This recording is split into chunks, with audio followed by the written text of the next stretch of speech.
Bright QT. Every student matters. Good morning. So I'm continuing with this topic of attention, and this is part 2 of the video. Okay, first of all, I'll be taking up what is the process of attention. Now, when we are attending to something, we basically go through 5 different levels. The first level is the sensory level, where we bring in information from the external environment or our surroundings through our senses.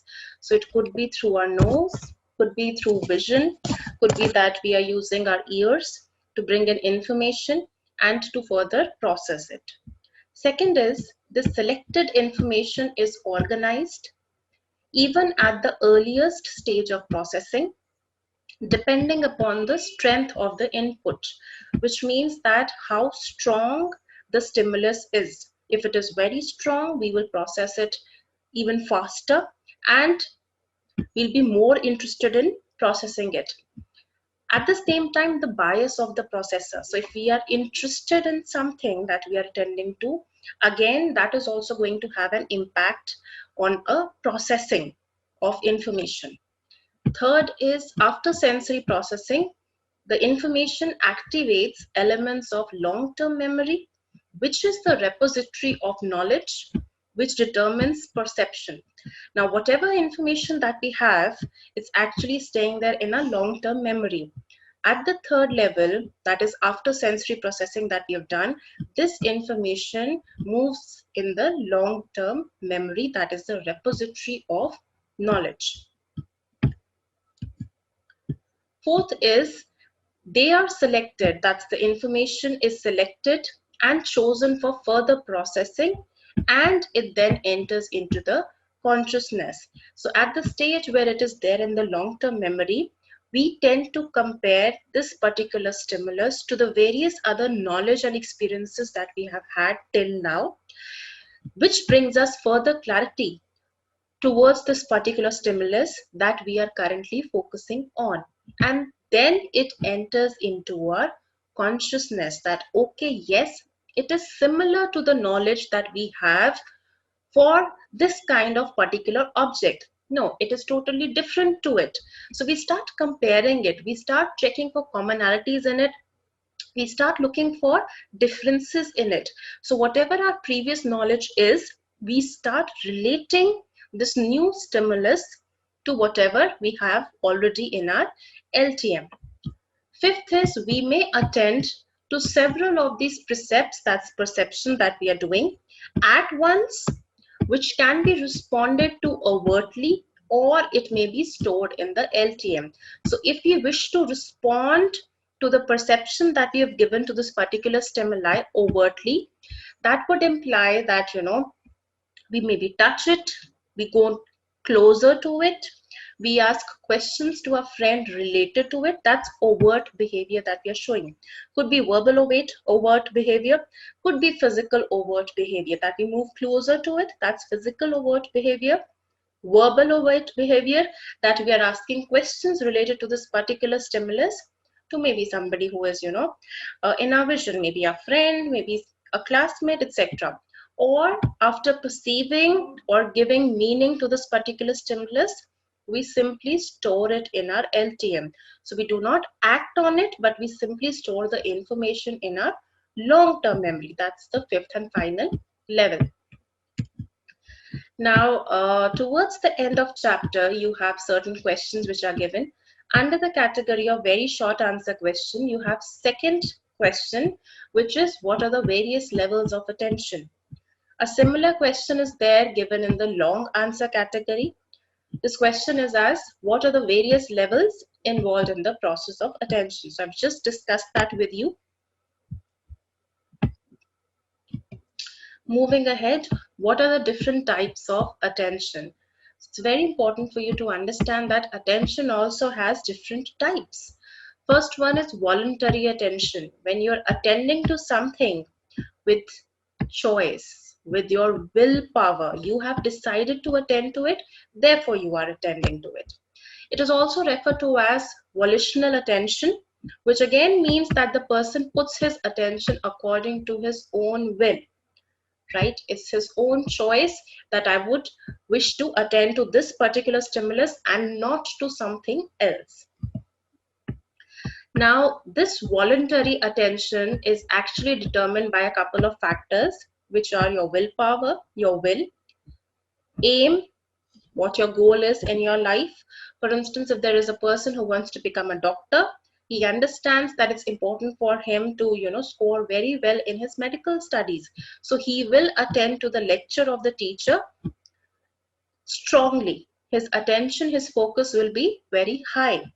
Interest is another factor. You will attend to something more if you are interested in it. Also, social factors play an important role for what is being voluntarily attended to execute. If you're staying in a society where there is not a lot of emphasis given on education, then because your parents have not given attention to it, you may also not give attention to it. So your social factors, your society, your societal norms, that also play an important role as to whether you are going to voluntarily attend to something or not. Over here, I gave you an example of voluntarily attending to education or the lectures which are imparted in the school or college. Attention of students in the class is active and voluntary type. So that's a common example which can be given. Second is involuntary attention. So till now we've discussed what is voluntary attention. Moving on ahead, involuntary attention. Now this attention is forced upon due to stimuli. You are not showing your willpower over here. There are some external factors which are making you focus on this particular stimulus. This particular kind of attention does not involve readiness on your part, does not involve willpower on your part, but you still attend to that particular event because of the strength of the stimulus, which means the strength of the stimulus was very strong. Suddenly there was a bang right outside your classroom. So your focus is shifted there. Your attention is shifted there. You did not wish to attend to it, but because the force of the stimulus, intensity of the stimulus, let's say strength of the stimulus was so strong that you were forced to attend to it. This is also referred to as spontaneous attention. For example, if there is a glaring light suddenly, or there is a high-pitched band which is playing nearby, then your focus, attention will shift onto it. This is your involuntary attention. Okay. Now moving on to your exercise questions given at the end of the chapter. Under the category of very short answer question, you have this question, differentiate between voluntary and involuntary attention. You also have a long answer question which is similar to this one, which says, what is involuntary attention? How is it different from voluntary attention? So again, these two questions are similar, and I've just now discussed both these kind of attention with you. Moving on to the next type of attention which is there, that is habitual attention. When you are paying attention to something out of habit, there isn't any willpower or even effort involved in it. So it's, as a routine affair, as an automatic thing, natural thing, you're paying attention to it effortlessly. It is permanently set for perception of certain stimuli. For example, a doctor, when he's attending to a patient, and that's become a habit for him, effortlessly he's doing it. A barber, when he's attending to a client's haircut, again, effortlessly as a habit he does it. This is habitual attention. Fourth is ideational attention. Now this happens when the attention is drawn towards the images or ideas related to a particular stimulus. This is your ideational attention. That is when you are attracted towards that particular thing's images. You are focusing on its images or ideas. That is ideational attention, right? Okay, moving on to the next subpart of attention topic. What are the different factors which affect our attention? Now, there are some external factors which are also referred to as objective factors. Why objective? Because For all of us, these factors hold the same meaning. We interpret them in the same light. Second category is internal or subjective factors. Subjective meaning thereby that it varies from one person to another. How one person interprets it, it may be different from what or how somebody else is interpreting it. You will get to have a better clarity of it as I move forward with this topic. So let's first look at the external or objective factors. First is nature of the stimulus. Now, is the stimulus, a picture or is it printed words? Now, human tendency is that we pay more attention, strongly we attend to a particular stimulus if it is images, if it is a flow chart. Lesser words are written. We have a tendency towards pictures and images more as compared to printed words. Pictures of humans. Now, when we say pictures of humans specifically attract more attention as compared to pictures of animals. We are humans. When we see something which is similar to us, that is humans, we are more attracted to those kind of images as compared to pictures of animals. So first is pictures attract us more as compared to words, printed words. Second is what kind of pictures? Pictures of humans as compared to pictures of animals. Next, very important and proven research says that colored pictures, they attract our attention more as compared to black and white pictures. Pictures of great and known personalities, people that are famous, we tend to pay more attention to their pictures as compared to pictures of people who are not really known to us. We are not aware who they are. So we will just, maybe look at the pictures for a second and then turn around. But if it is a picture of a known personality, then we are strongly attracted to their pictures. Could be celebrities, could be, sports persons, politicians, etc. So this is the first factor of attention, nature of the stimulus. Second is intensity of the stimulus. Now that is also something which is very important. How strong is our stimulus? That's the strength of the stimulus, how forceful it is.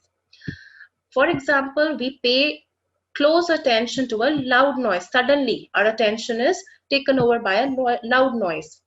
If there is a bright light somewhere in our surroundings, we pay attention to it. If there is a strong smell, we again pay attention to it. So intensity of the stimulus, not the presence of the stimulus only, but how strong the stimulus is. Is it like strong smell, a very bright light, glaring light, or a loud noise, a sudden bang? We'll shift our attention to all these kind of stimulus. Change in the stimulus. Now, it is important that change in the stimulus is sudden and it should not be gradual. For example, when we have a clock ticking in our room, we do not pay attention to it. But if there is a sudden change in the stimulus, change in the motion, in the quality of something, in the intensity of something. For example, if there is an air conditioner in your room and there is a slight noise which is produced by this air conditioner, you will not pay your attention to it. Suddenly, one day this air conditioner starts producing a lot of noise. There is a change in the stimulus, you will focus your attention onto it. So change in the stimulus is also a major factor which determines your attention. Next is size of the stimulus. Now, whenever the stimulus size is bigger, we pay more attention to it. For example, examinees write the title in capital or big alphabets so that the examiner's attention is caught. It has also been researched that if you double the size of a particular object, 40 to 50% more attention can be achieved. Even when you look at signboards which are there, across roads, you will see that signboards are written in color and also in bold capital so that the people pay attention to it, so that they do not miss that particular signboard. So size of the stimulus is very important, should be in bold capitals, possibly if colored, has a lot of images in it, then usually you can attract the attention of people.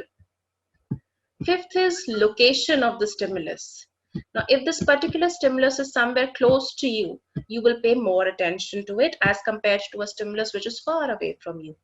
Center always gets more attention. Anything which is there in the center will get more attention. For example, if a small picture is placed in the middle of a printed page, it is likely to draw attention. It is also said that upper half of objects as well as the left half, they get more attention than the lower half and right side of the object. So studies have proven that we attend more to the upper half of the objects and the left half relatively as compared to the lower half and the right side of the object. Now, moving on to the exercise questions.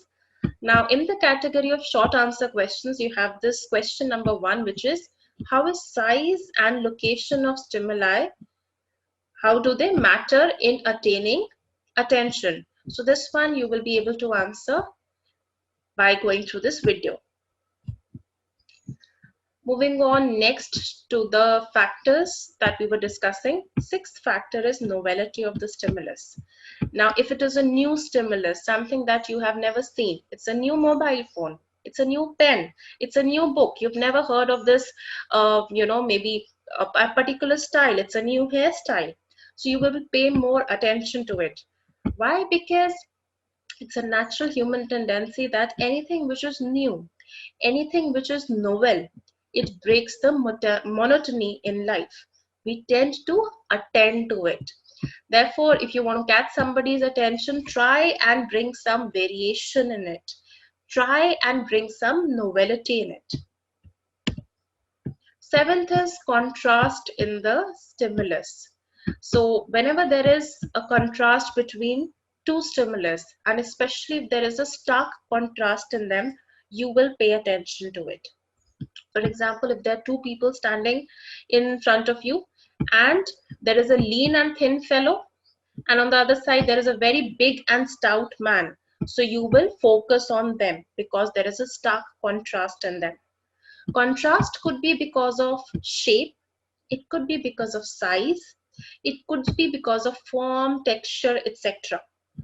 For example, a beautiful drawing stands out amidst dirty, untidy sketches, and you will easily attend to it. So amidst a lot of dirty, untidy sketches, if there is one single beautiful, neat drawing, you will pay your attention to it because there is a contrast in it as compared to other stimulus or other drawings. Eighth is repetition of the stimulus. Eighth factor. Now, we may ignore a stimulus the first time, but when it is repeated several times, it captures our attention. Now, this is something which companies also do. They, poke you by sending you one message, then there is a second email or a message, third, or if it is phone calls, repeated phone calls, and you tend to listen to what exactly they have to say to you. First time you may refuse, second time you may not pick up the call, third time when they're repeating it, you will listen to them. So repetition, yes, it captures your attention. In the classroom scenario also, the teacher repeats the point which was important so that you can, attend to it. First time you may not have understood it properly or you may not have attended to it, but the second time when she's doing it with more emphasis, you will tend to attend to it. Advertisements on television. Why is it that, you will see that just now this advertisement had come? Why is it that they're repeating this advertisement? Again, marketing strategy, so that you focus your attention onto it. You start reading about it. You start checking with other customers that is it a good product? Should I be also buying it or not? Too much repetition of a stimulus, however, may bring diminishing results. So we also have documented evidence that if you start, kind of disturbing someone with, a lot of repetition of a particular stimulus, which means too much of advertisements, too much of phone calls by a company who's trying to sell you a product, then again, you will lose your focus on it. You will not attend to it. So yes, repetition of the stimulus brings good results, but should be limited repetition only, not too much of repetition. Ninth is movement of the stimulus. Moving stimulus versus a still stimulus. Do we pay more attention to a moving stimulus or do we pay more attention to a still stimulus? We usually pay more attention to a moving stimulus. That's the reason in weddings, etc., we are always interested in, in the videos which are made as compared to photographs, because videos catch our attention more. Most of the advertisers make use of this fact and they try to capture the attention of people using moving electric lights. Observe that. 10th is meaningfulness of the stimulus. Is the particular stimulus which is there in your environment, is it even making sense to you? Does it have any meaning for you? For example, if there is a book which is lying in front of you and it's written in a language that you are not familiar with, let's say some Greek language, will you pay attention to it? No, you will not. If there is a movie which is running on the television but you do not understand its language, it's in Persian, it's in French, will you pay attention to it? Not really, because you're not understanding the content in the movie. Yes, the pictures may attract you, the characters may attract you, the dresses may attract you, the jewelry worn by the females in it may attract you, but yes, you will not be able to understand its content, hence you will lose interest in it and you will not attend to it. If the content is too deep in meaning for you that you're not able to understand it, it's not going to give you any meaning. Therefore, again, your attention will decrease. So too deep content also may prevent you from attending to a particular stimulus. Okay, moving on to the related questions given in the exercise. There is a short answer question, question number 4. Describe the characteristics of attention in brief. 6th question, how can you say that attention is a conscious process? 7th question, define attention. Give brief details of its characteristics. So these questions you should be able to answer if you've watched this video. That brings us to the end of this particular topic.